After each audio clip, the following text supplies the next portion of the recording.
Jesus defeated the laws operating the world system that puts others in bondage. He defeated it for you. So those laws do not need to hold you bound, captive, frustrated, intimidated, stagnated. No way, barren. No, it's for the unbeliever. That is the advantage we have that makes us to preach to unbelievers to come and enjoy the exemptions we are enjoying. Come, see what we are enjoying. You are suffering, but we are not. Come, that's the message we preach. The good news. That's why people are finding it difficult to give their life to Christ when you preach, because you are not exempted from what they are involved in. You are suffering what they are suffering. That's conquered the world for you. All the evil, the witches and wizards, the demons and the unclean spirit, the affliction, the poverty, the barrenness, the stagnancy in the world. He has conquered them for you. What is wrong with you? Can't you just believe God? You better begin to think like somebody who is operating in a dimension where he has exemption from all the evil that unbelievers are having. It begins in your mind, believing redemption. And for you to build up your spiritual capacity, you've just got to believe. See, believe. Believe who you are. If you don't believe who you are, the devil will frame you to who you are not. Remember,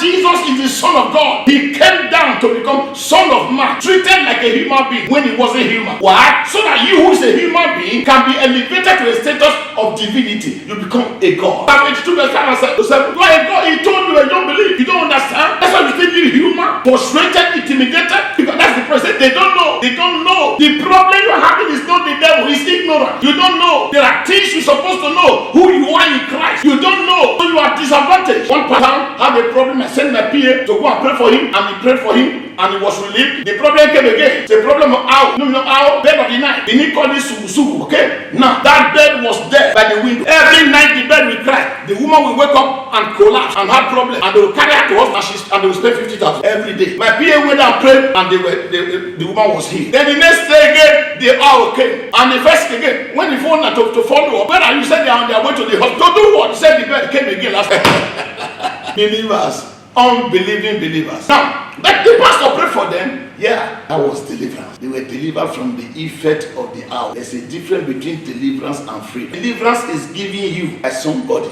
external to you, a superior authority. Gives you deliverance from the hazard of your crisis. But freedom is not giving. It is taken. Say it again. Deliverance is giving, but freedom is taken. You take freedom by the truth you know. You shall know the truth, and the truth shall bring freedom. So now, when the pastor prayed, and she was healed, but the owl came back. Yes, because it's only there's no way you were on this earth. There's the only the tribulation, contradiction to redemption. A man who attained freedom, you see, who dwells in the midst of contradiction and yet not be contradicted. You have to know that this thing that is harassing you, you have been created and redeemed to rule over it. The cry it has no effect on you. Why are you believing that it will do evil when God says you have power over all the things that He created? He put all under your feet. Why don't you believe this thing? How do you wake up, you see bed cry, and you feel that this bed is controlling you? When you are the one controlling the bed, your thinking, if it's not changed, God cannot change you.